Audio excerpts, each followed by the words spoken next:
So without further ado, I want to start off by asking you, Sadhguru, what is the next step for Sadhguru? Dinner. Dinner? I thought that was already over. So we expect a more profound answer from you. It's a very profound answer because you can postpone many things in your life. You can postpone buying a home, buying a car, you can postpone your wedding if you want. It's a good thing. You can postpone your divorce, good to postpone your death, but you can't postpone your dinner.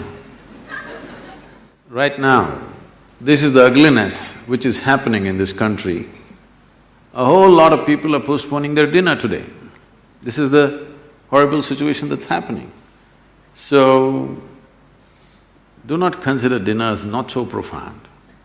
It's very profound. If you're eating 10 times a day, it's not profound. If you're eating once or twice a day, it is quite profound. So you say something which is, which is very close to my heart. You talked about dinner. No, dinner is about my stomach, not my heart. Okay, we'll get to the heart through your stomach. We live in a world of contrasts, at least as I perceive it. There is obviously the rich and the poor, there are the ones who are impoverished and the satiated.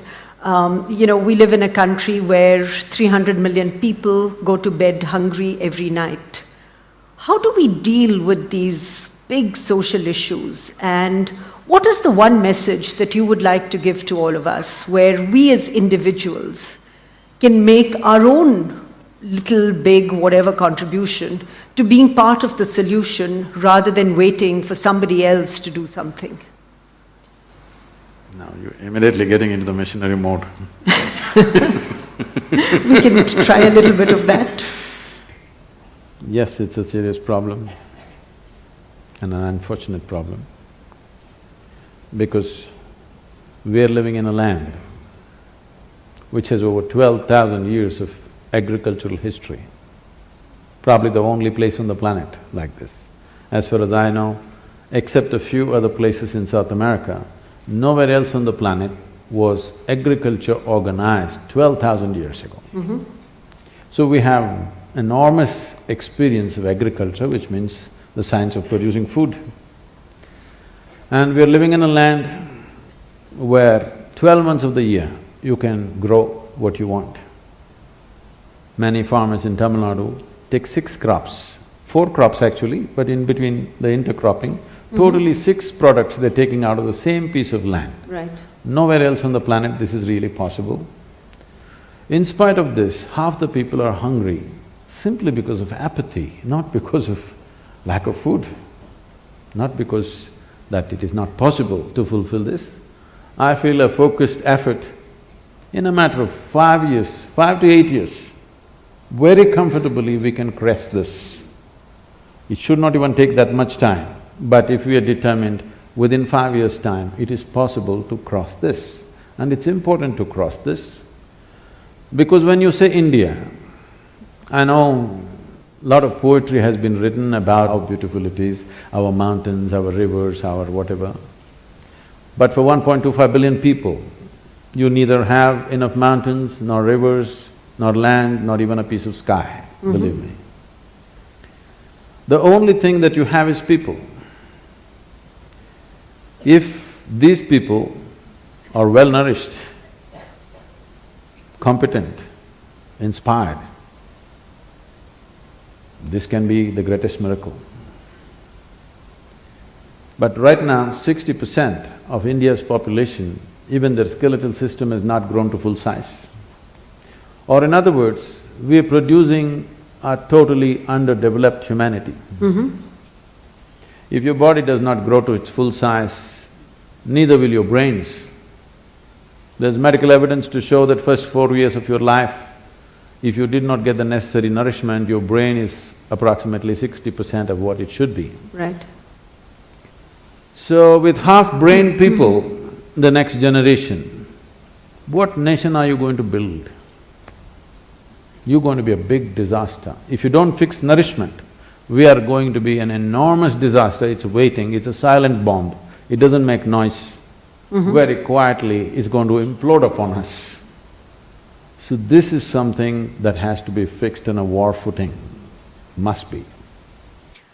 So what is the role? I know all of us as individuals have a role to play. We are all part of a corporate, an academic institution, part of a community and a society. So what do you believe is the responsibility? I'm not talking about corporate social responsibility. I'm simply talking about corporate responsibility when it comes to being part of fixing some of the problems that you've just spoken about. No, we are very much involved with nourishment, education, health of the rural populations. I've been talking to many leading lights. Not much light out there.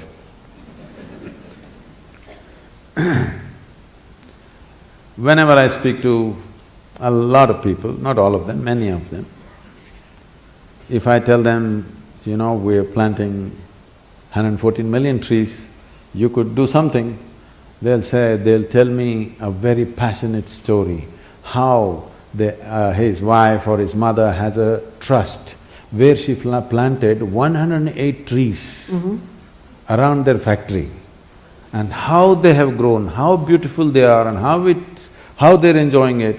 In all this passion, I just, okay, what's there to say? 108 trees are good, I'm not saying no, but if your capacity was only 108, I'll bow down to you. Your capacity is 108 million, not 108. But you're satisfying yourself with 108. You talk about nourishment, you say, you know what, my maid's children, they were so malnourished, 3 of them, every Sunday we feed them. These kind of stories I've heard of great compassion and love.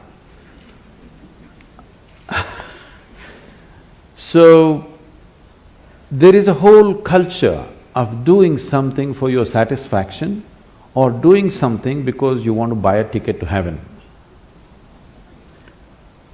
I want people to come to a place where you being fulfilled should happen within you.